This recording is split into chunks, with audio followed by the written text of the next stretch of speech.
Hello and welcome everyone. तो आज की वीडियो में हम पढ़ने वाले हैं state of Madras versus Champakam Dorairajan and state of Madras versus Srinivasan. इन दोनों केसेस के जो फैक्ट्स हैं वो काफ़ी सिमिलर हैं, तो इनको हम साथ में पढ़ेंगे।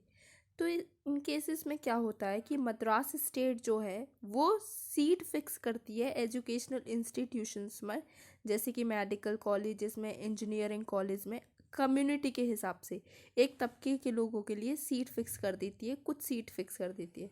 तो इस ऑर्डर को कम्युनल गवर्नमेंट ऑर्डर कहा गया। तो कम्युनल का मतलब क्या होता है? जो एक तबके के लोग होते हैं, जो अलग अलग तरह के लोग होते हैं, जो एक ग्रुप के जो लोग होते हैं। तो पिटिशनर ने इस गवर्नमेंट ऑर्डर की वैलिडिटी को चैलेंज करा। किस उन्होंने कहा कि ये जो गवर्नमेंट ऑर्डर है वो एजुकेशनल इंस्टीट्यूशंस में सीट्स को रिज़र्व कर रहा है सिर्फ रिलीजन और कास्ट के बेसिस पर। तो पिटिशनर ने क्या ग्राउंड लिए? उन्होंने कहा कि ये जो कम्युनल गवर्नमेंट ऑर्डर है ये आर्टिकल 15 क्लॉज 1 जो राइट टू इक्वालिटी की बात करता है, नॉन डिस्क्रिमिनेशन की बात करती है, इसको वायलेट करता है। तो आर्टिकल 15 क्लॉज 1 हमें कहता है कि स्टेट किसी भी सिटीज़न के बीच में डिस्क्रिमिनेशन नहीं करेगा, सिर्फ religion, race, caste, sex, place of birth, इनमें से किसी रीज़न के बेसिस पर उनके बीच में भेदभाव नहीं किया जाएगा। और पिटिशनर ने ये कहा कि ये जो गवर्नमेंट ऑर्डर है ये आर्टिकल 29 क्लॉज 2 इसको भी वायलेट करता है। तो आर्टिकल 29 क्लॉज 2 हमें कहता है कि किसी भी सिटीज़न को एडमिशन के लिए मना नहीं करा जाएगा अगर वो स्टेट के द्वारा फंडेड है या स्टेट उसको मैनेज कर रही है और स्टेट उसमें पैसा दे रही है। वो डिस्क्रिमिनेशन नहीं कर सकती है, उनको एडमिशन के लिए रोका नहीं जाएगा, उनको एडमिशन से मना नहीं करा जाएगा सिर्फ इस बेसिस पर, रिलीजन, रेस, कास्ट, लैंग्वेज या इनमें से किसी बेसिस पर उनको एडमिशन डिनाई नहीं करा जाएगा, एडमिशन के लिए मना नहीं करा जाएगा।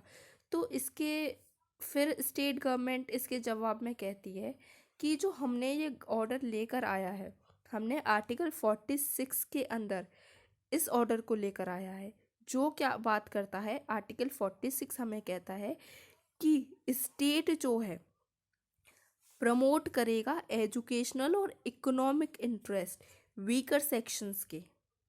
इसलिए ये जो गवर्नमेंट ऑर्डर लाया गया है ये डायरेक्टिव प्रिंसिपल्स के अकॉर्डिंग लाया गया है, इसलिए ये अल्ट्रा वायरस नहीं है, ये हमारी पावर से ज़्यादा नहीं है। अल्ट्रा वायरस मतलब बियॉन्ड द पावर, ये हमारी पावर से ज़्यादा नहीं है, क्योंकि आर्टिकल 46 जो है वो हमें कहता है कि हम एजुकेशनल और इकोनॉमिक इंटरेस्ट वीकर सेक्शन के पीपल को प्रमोट करना है।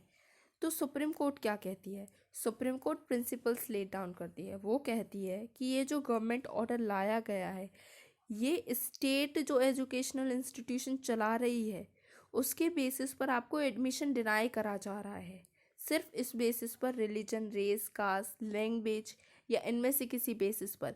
तो ये आपके फंडामेंटल राइट जो आर्टिकल 29 क्लॉज 2 आपको देता है इसको वायलेट करता है। तो आर्टिकल 29 क्लॉज 2 हमें क्या बताता है? आर्टिकल 29 क्लॉज 2 हमें बताता है कि किसी सिटीज़न को एडमिशन के लिए मना नहीं करा जाएगा एजुकेशनल इंस्टीट्यूशंस में अगर वो स्टेट के द्वारा मेंटेन हो रहा है या स्टेट उसको फंड कर रही है, सिर्फ इस बेसिस पर, रिलीजन, रेस, कास्ट, लैंग्वेज या इनमें से किसी बेसिस पर। तो आर्टिकल 29 क्लॉज 2 जो है वो आर्टिकल 46 उसको कंट्रोल नहीं करता है। आर्टिकल 29 क्लॉज 2 जो है वो हमारा फंडामेंटल राइट है और आर्टिकल 46 जो है वो डीपीएसपी में आ जाता है। तो जो डीपीएसपी है, आर्टिकल 46 है, वो आर्टिकल 29 क्लॉज 2 को ओवरराइड नहीं करता है, उसको कंट्रोल नहीं करता है, फंडामेंटल राइट को ओवरराइड नहीं करता है, ना उसको वॉयलेट करना चाहिए, ना उसको मतलब आर्टिकल 46 का आप डिफेंस लेके आर्टिकल 29 क्लॉज 2 जो फंडामेंटल राइट है उसको ब्रीच नहीं कर सकते, उसका वायलेशन नहीं कर सकते हो आप। तो इसलिए जो ऑर्डर लाया गया है ये राइट टू इक्वालिटी जो आर्टिकल 15 हमें देता है उसको वायलेट करता है।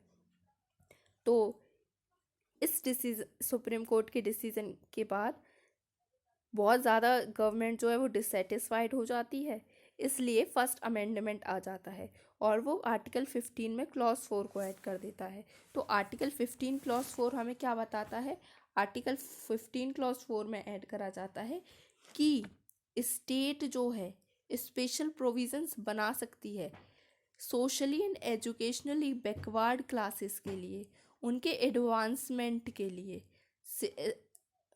शेड्यूल कास्ट और शेड्यूल ट्राइब्स के लिए। यानी ये फिर क्लॉज 4 हमको स्टेट को पावर दे देता है स्पेशल प्रोविज़न बनाने के लिए socially and educationally backward classes के लिए।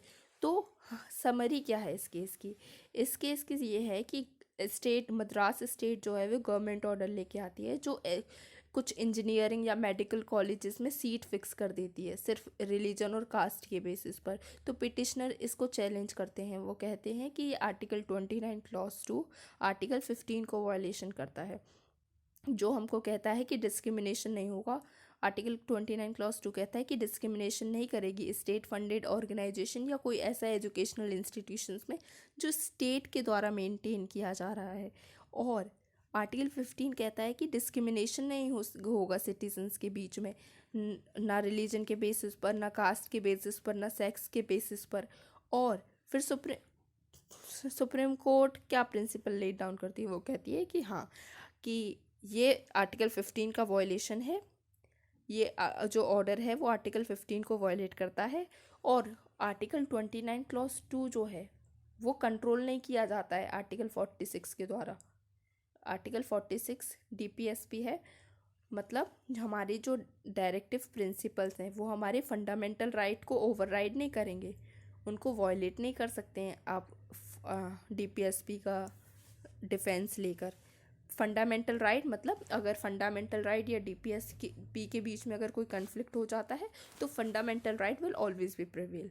और आप किसी स्टेट ओन्ड एजुकेशनल इंस्टीट्यूशन में, यानी पूरा मैनेजमेंट या तो स्टेट के द्वारा है या स्टेट उसको फंड कर रही है, आप उनके फंडामेंटल राइट को यहाँ पे ब्रीच नहीं कर सकते हैं रिलीजन, रेस, कास्ट, लैंग्वेज के बेसिस पर।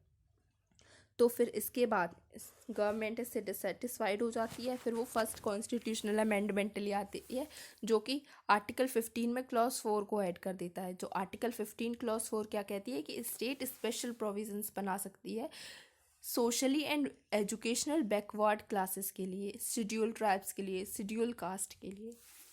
Thank you. मिलते हैं नेक्स्ट केस में, नेक्स्ट वीडियो में नेक्स्ट केस के साथ।